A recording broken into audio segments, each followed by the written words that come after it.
Nega xotirasi kattaroq iPhone sotib olgandan ko'ra iCloud sotib olish arzonroq chiqadi? Eshitayapsizlar, bu bola nima deyotganini. Hozir bu bolaning gapirayotgan gaplarini men sizlarga qanchalik to'g'ri yoki noto'g'riligini isbotlab keltirib beraman. Sizlar ungacha bu videoni bitta ko'rib chiqinglar. Masalan, iPhone 17 Pro Max'ning 256 GB versiyasi hozir $1600 tursa, xuddi shu telefonning 512 GB versiyasi $1850 atrofida turibdi. Ya'ni $250 ga qimmatroq. Agarda sizga iPhone'da 512 GB xotira kerak bo'lsa, buni 256 GB versiyasini sotib olib, yana 200 GB ni iClouddan sotib olsangiz, sizga kerakli hajm tayyor bo'ladi. Faqat ancha arzonroq, chunki 200 GB iCloud oyiga bor yo'g'i $3 turadi. Agarda siz bitta iPhone'ni o'rtacha 2 yil ishlatsangiz, to $72 to'lagan bo'lasiz, $250 emas.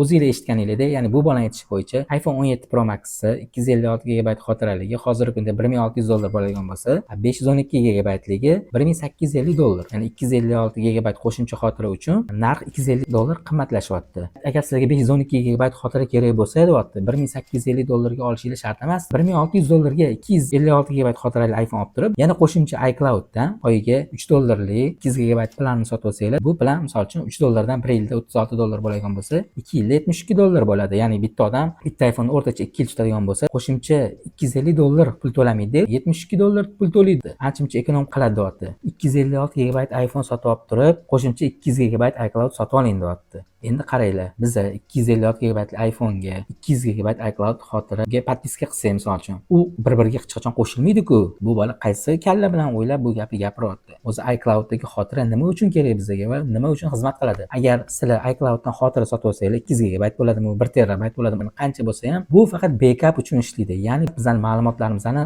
saqlash uchun, xavfsiz saqlash uchun xizmat qiladi. Bo'ldi, boshqa narsa uchun emas. iClouddan xotira sotib oldim degani bu bizning xotiramizni, telefon xotirasiga qo'shilib, bu qo'shimcha xotira bo'lib kengayib, xotirasi yana kibaror ko'payib qolmaydi. Bu faqatgina mana misol uchun siz iPhone'ingizda xotirasi 256 GB bo'lsa, siz iClouddan 200 GB oylik planga ulangan bo'lsangiz, har oy $3 dan to'lab yursangiz, siz nimaga to'laysiz? Sizning ma'lumotlaringizni Apple shu iCloudda 200 GB xotirani zaynat qilib, shu yerda shaxsiy ma'lumotlaringizni saqlayotganligingiz uchun siz pul to'laysiz. Ya'ni xuddi bu narsa siz arendaga qayerdan turibdi joy olib foydalanyapsiz degan narsa bilan barobar. Siz 200 GB xotirani Apple'dan arendaga olasiz. Ya'ni bu yerda o'zingizni telefoningizdagi shaxsiy ma'lumotlarni iCloudda saqlab turish uchun, mabodo telefoningiz kuyib qolsa, suvga tushib ketsa, nimadir bo'lib bizilib qolgan taqdirda ham siz ma'lumotlaringizga achinmaysiz. Boshqa telefon olib turib iCloudga xuddi shu akkauntingizni kiritsangiz va telefoningizni Wi-Fi gulab zaryad qilsangiz, ana iCloudda turgan 200 GB ma'lumotingiz avtomatik ravishda o'zi siz telefoningizga qaytib o'tib oladi. Bo'ldi. Mana shu narsa uchun iCloud sizga xizmat qiladi. Boyaga ana bola aytayotgandagi xotira ko'payib, nimadir bo'lib ketmaydi. Bunaqangi yolg'on videolarga ishonib qolib, 512 GB